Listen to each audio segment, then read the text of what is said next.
Euskaraldia. 11 egun euskaraz ahal den guztietan. Batu egingo gaitu.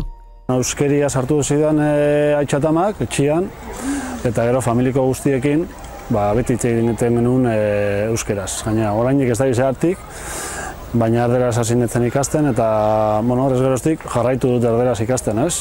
Ohituragatik. Gu familian etxian, ohitura daukagu, aman bidez, erderaz hitz egitea, ez? Ni batez be, seme-alebakin, gehien bat euskeraz batez be, etxera etortzen dianean, da, etxerako lanak eta hor ibiltzen geha euskeraz. Lanean ere, badago jendea dakiena, beste batzuk ez dakite, ulertzen dute bakarrik, eta horiekin, saiatzen geha euskeraz hitz egiten.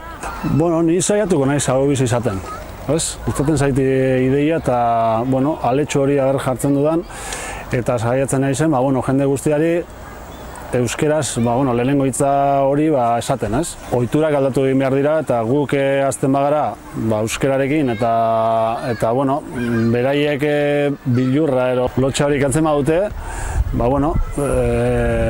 guztion artean saiatzen bagara 11 egun hauetan horretaz ibiltzen, nik uste dut zerbait lortuko dugula. Ematen duena baino errazagoa da. Nik ahoa bizi euskaraz egingo dut. Bale, nik belarriak prest. Probatuko dugu Euskal Herria osoan? Euskaraldia. 11 egun euskaraz ahal den guztietan. Batu egingo gaitu.